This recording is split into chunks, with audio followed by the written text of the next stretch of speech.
दिल्ली में आम आदमी पार्टी की दीवार ध्वस्त हो चुकी है और सत्ता के सिंहासन पर बीजेपी काबिज होने जा रही है। दिल्ली के चुनावी नतीजों में सबसे हैरान करने वाला परिणाम है अरविंद केजरीवाल के हारने का। सिर्फ केजरीवाल ही नहीं बल्कि दिल्ली के मौजूदा और पूर्व मंत्रियों की एक लंबी चौड़ी फौज है जो चुनाव में हार गए।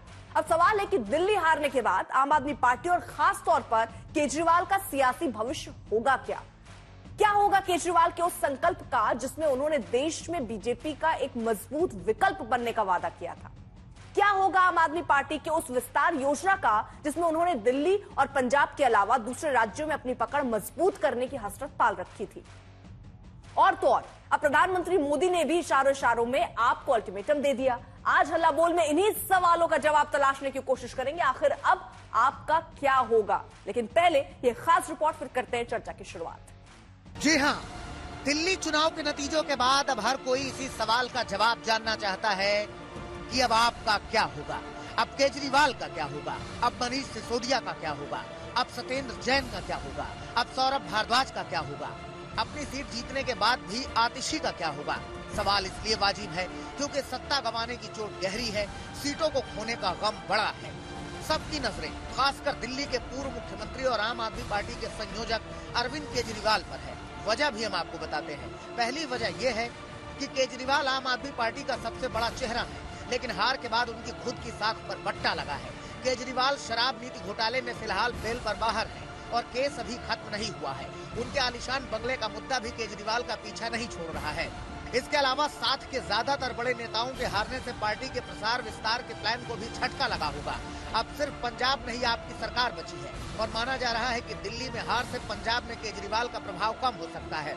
अब तो दिल्ली में भी अपनी पार्टी को बचाए रखने और नए विधायकों को एकजुट रखने की बड़ी चुनौती होगी। और तो और अब तो प्रधानमंत्री मोदी ने भी खुला ऐलान कर दिया है कि दिल्ली विधानसभा की पहली बैठक में सबसे पहले सीएजी रिपोर्ट को पेश किया जाएगा। भ्रष्टाचार के हर एक तार की जांच होगी।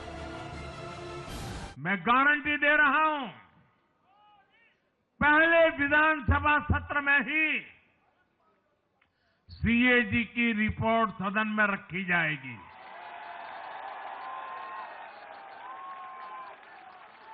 भ्रष्टाचार के हर तार की जांच होगी और जिसने भी लूटा है उसको लौटाना पड़ेगा। केजरीवाल के हारते ही बीजेपी ने उन पर धावा बोल दिया है। चुनाव से पहले केजरीवाल तिहाड़ जेल से बाहर निकले थे, लेकिन अनुराग ठाकुर अब फिर से उन्हें वहीं जाने की बात कह रहे हैं। उन्होंने अपने होर्डिंग पे पहले लगाया था आ रहे केजरीवाल, बस लोगों नीचे थोड़ा पूरा नहीं कर पाए, लोगों ने लिख दिया तिहाड़ में। क्योंकि बार बार उन्होंने दिल्ली के जनता को चुनाव में कहा कि अगर आप भाजपा को वोट डालोगे तो केजरीवाल जेल जाएगा।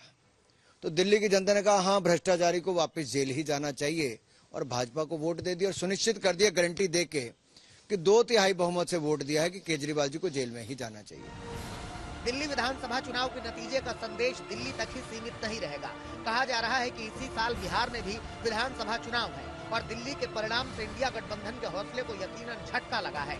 प्रवेश वर्मा हार के बाद अब केजरीवाल के सुर भी बदल चुके हैं। कल तक बीजेपी को गाली गलौज पार्टी कहने वाले अब उन्हें नम्र स्वर में जीत की बधाई दे रहे हैं।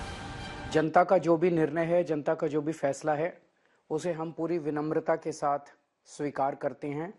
जनता का निर्णय सर माथे पर। मैं भारतीय जनता पार्टी को इस जीत के लिए बहुत बहुत बधाई देता हूं और मैं उम्मीद करता हूं कि जिस उम्मीद के साथ और जिस आशा के साथ लोगों ने उनको बहुमत दिया है, वो उन सभी उम्मीदों और आशाओं पे पूरा उतरेंगे। दिल्ली चुनाव में हार के बाद उन अन्ना हजारे ने भी केजरीवाल को कटघरे में खड़ा कर दिया है, जिनके आंदोलन में केजरीवाल ने बढ़ चढ़कर हिस्सा लिया था। सत्ता में आ गया, शराब के ठेके, शराब के लाइसेंस, और लाइसेंस तो एक नहीं होता है। सत्ता में आने के बाद लाइसेंस कई लोग निकालते और कई दुकानें खोलते, तो इतना शराब बढ़ने से क्या होगा? ये एक जगह पर नहीं होता, कई जगह पर शुरू होता है। इसलिए मुझे पसंद नहीं है, ये गलती हो गई। हालांकि हार के एक दिन बाद केजरीवाल के घर आम आदमी पार्टी के नवनिर्वाचित विधायकों की बैठक हुई। सहमति बनी कि सत्ताधारी बीजेपी पर चुनावी वादों को पूरा करने का दबाव बनाते रहेंगे। हमारी ये जिम्मेदारी है एक ऑपोजिशन की भूमिका निभाना। जो पार्टी जीत के आई है, भारतीय जनता पार्टी सरकार बना रही है, उसकी जवाबदेही तय करवाना आम आदमी पार्टी के विधायकों का काम है। बैठक के पीछे कवायद भले ही विपक्ष की एक मजबूत छवि पेश करने की कोशिश हो, लेकिन अंदर ही अंदर हार की टीस और वजूद को बचाए रखने की चुनौती का एहसास भी केजरीवाल पर हावी होगा, क्योंकि आगे चुनौतियां अभी और भी आएंगी। आज तक ब्यूरो।